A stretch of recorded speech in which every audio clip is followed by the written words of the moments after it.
May comment si Mick Smith, need ba ng ID? Sasagutin ko yung tanong niya in a separate video. Dito magfo-focus tayo sa kung paano kumuha ng My SSS card. Umpisa na natin. Mag-open ka muna ng Google Chrome, tapos i-type mo sss.gov.ph, tapos i-tap mo to. Create a My SSS account or login. Lagay na natin yung user ID and password mo, then tap natin sign in. Tap mo lang to, tapos may ma-receive kang OTP, i-enter mo lang yon. Pag naka-login ka na, makikita mo yung contributions mo, i-tap mo ngayon yung tatlong dash sa top left. Ito yung lalabas sa atin ngayon. Bali, ang pipili natin dito is My SSS card. Okay, so hinto muna tayo saglit. Kailangan updated lahat ng information mo dito sa record ng SSS. Kung merong mali, katulad ng address, yung home address, contact information katulad ng mobile number and yung email address, kailangan mo magpunta sa SSS branch para i-update yung personal information mo muna. Kung may mali ka rin sa pangalan, civil status, so kailangan mo rin pumunta ng branch para i-update mo na yung information mo. Pwede mo panoorin yung video number 76 kung paano i-update ang personal information. Kung tama naman yung home address and yung mailing address dito, including yung mobile number and email, so pwede na tayo mag-proceed. Itap lang natin to. Lagyan lang natin ng check yung I hereby acknowledge, then tap natin yung right button na to. So magkakaroon lang ng face verification. Ito yung mga susundin natin. Bali yung mukha natin is i-fit natin sa frame na makikita natin sa screen. Okay lang naman kung naka-hijab ka. And dapat is maliwanag dun sa area mo para makita ka na mabuti ng camera. Ito yung mga iwasan natin is may suot na salamin, sombrero, at saka malayo yung mukha dun sa cellphone. Okay. Ito yung lilitaw. Pag sinabing move closer, ibig sabihin malayo yung mukha mo sa screen. Siguro mga isang dangkal lang yung layo ng mukha mo sa screen. Ganyan, no? Pag naging okay ang lahat, ito yung lilitaw. Success. Liveness verification successful. Itap na natin proceed. Bali, pipili tayo ng bangko na bubuksan natin. Supposed to be dapat nandito din yung Union Bank, pero RCBC lang yung nandito. Bali, RCBC Discartec. So siya lang yung pwede. Kung gusto mo i-proceed, itap na natin yung right. Tapos may confirmation lang tayo na gusto natin mag-open sa RCBC instead. So tap natin yung proceed. Then lalabas na dito yung My SSS card transaction number.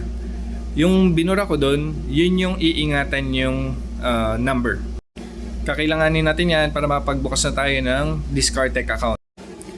I recommend na sinasave niyo yung mga special numbers katulad nito, transaction number, dun sa isang note app. Ang gamit ko is yung Avira Password Manager.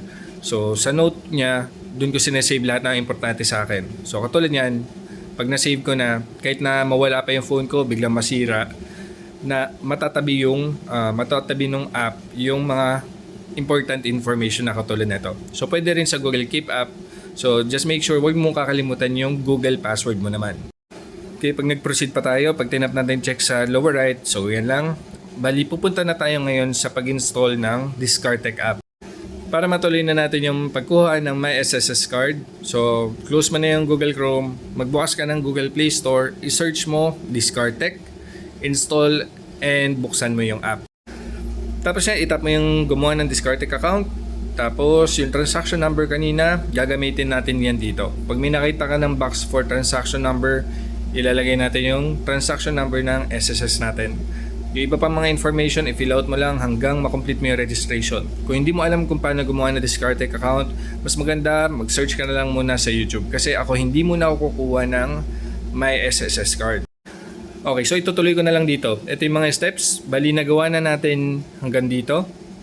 Yung transaction number. So, dindownload and install na yung Discartec app. Kompletuhin mo lang yung pag-process o yung pag-register nun. Make sure na ma-input mo yung transaction number na makukuha mo dun sa My SSS, sa SSS website kanina. Tapos, ilagay mo dito. And magkakaroon lang din ulit ng face verification. At saka maghanda ka rin ng valid ID. Kasi for sure magsa-selfie ka sa loob ng Discartec app. Sa delivery. Okay. So pagdating sa delivery, so kung ano yung sinet mong home address or mailing address doon sa SSS kanina, sa SSS website, doon ipapadala. Tapos aabutin ng 30 to 60 days, depende sa location. Tapos, ayun. Ang marirecommend ko sa mga OFW kung kukuha kayo ng My SSS card, Siguro 1 month or siguro 2 months. 40 days.